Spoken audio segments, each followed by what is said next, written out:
Hi, I wanted to make another Zizek video because I wrote some things after actually finishing everything. I wanted to put a few more quotes up, but I forgot to do that, and now I lent it to somebody, so I can't do that. But whatever, I think 2 videos or 3 or however many I'm making is going to be more than enough. And I'd appreciate some comments because I think most of the time he just raises more questions than answers anything. But here's something I wrote. And I posted it on the blog already for people who might have seen it, and you can access that too. When Zizek was talking about the 4 threats posed by capitalism that would create an apocalyptic scenario, I couldn't help but think, why would a revolution be any different than that? Why would the overthrowing of this incredibly flawed system lead anywhere different? He often spoke about how we must begin from the beginning again. What I'm getting at is that his 4 threats, ecological catastrophe, private property, scientific developments, and new forms of apartheid, like slums, are, of course, terrifying. I think that, however, we are attracted to these things. Just as Zizek is himself attracted to violent revolution, to the destruction of a system, we too are attracted to the very same sort of violence. Aren't those 4 threats, in a way, almost like having a violent revolution, but without the need for a human uprising? Isn't the result of self-destructive capitalism that things will eventually change and has nothing to do with us fighting the system, or something like that? I wanted to talk about all of these separately, but only briefly, and state why I think we're attracted to them. Ecological catastrophe is something that seems at once removed and an immediate danger. Global warming is happening, and we're attacked with that information on a daily basis. Yet we go on with our lives as if nothing is happening. Isn't it possible that we aren't reacting, not out of laziness, but out of an unconscious desire for something like this to happen? I'm hopefully not sounding incredibly crazy when I say that. I don't want to talk too much about private property, but with increasing privatization and mechanization of our lives, we are going to destroy ourselves in a very real way. There's an interesting freedom, though, in the thought of being completely transformed into a machine. Perhaps we could be programmed to behave more humanely than we usually behave. I think our behavior has much more to do with the situation than our inherent goodness or badness, of character. And this makes me think of the creatures in, I wanted a movie example, District 9, who are still persons regardless of their actual material compositions. However, I also think there's much beauty to be found in our flaws, and so on. Zizek spoke of how we would be turning into substanceless substances, but I'm not sure that this is the case. Again, though, I think we have a desire to destroy ourselves by turning ourselves into machines. We do not even have to change our physical compositions. It's happening already. When I take public transportation or listen to the politically correct conversations of other people, I can tell most of them are already dead. I'm not saying I'm much better, and this is both repulsive and fascinating to me. I have to admit, I'm at least somewhat attracted to an entire world that consists of self-absorbed individuals who are robot-like, think American Psycho, while I still find myself yearning for some idealized form of social interaction, and understanding that is becoming an increasingly rare thing to find.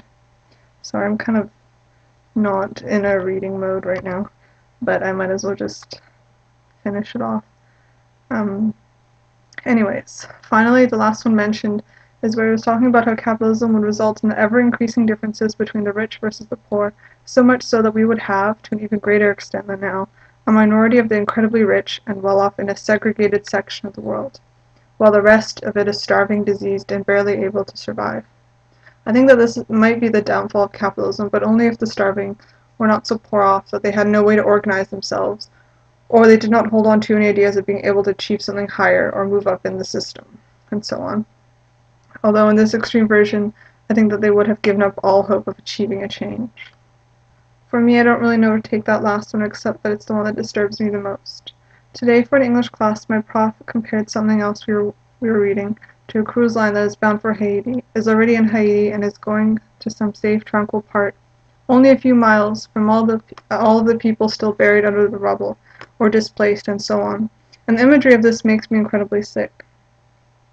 I told my mom this today, and she asked, Why would it be any different if the people vacationed elsewhere? And I don't really have a real answer for her. I don't think the solution is to feel incredibly responsible for what happened, or any sort of white guilt, but at the same time, deciding to go there for vacation is really, really sickening to me.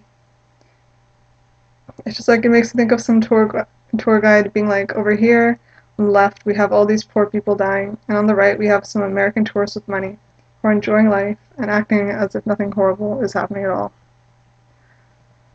Um, so I don't really think Zizek would think much of anything I'm saying, and I just, I'm not a communist really in any sense. I don't think you could ever really say that about me. And I would never ever want to be one, or I don't know, it's so naive to me. Even him, he's such an intellectual, and just all of anything that he has as a solution, I can already just, I just kind of look at him like, oh, you're just kind of half-assing this solution. um, but he's a philosopher. He's not meant to provide real solutions. He's very against having a sort of capitalism with a human face, I guess. But I'm not. I think that democracy is the way to go, and capitalism would be okay if more strict laws were imposed and blah blah blah blah. I don't really see another way, and I don't like when people are like super pushy against it when, like all these, I know people my age who are either like anarchists or communists or whatever, and or they're very pro-planet and whatnot, and it's just like, for me, either they haven't read enough, or they haven't really experienced life under a regime like that, or life, living in the forest. This is some idealized dream that they have. This isn't how reality works, and I don't think it would be how people function. And I do believe that we are not all equal, and that some of us do deserve more than others, and that is why I'm not, I don't know. That's all. I'm probably just, this is a bad video. Oh well, I think Sophia will upload one soon. I just wanted to share some thoughts. Please don't attack me.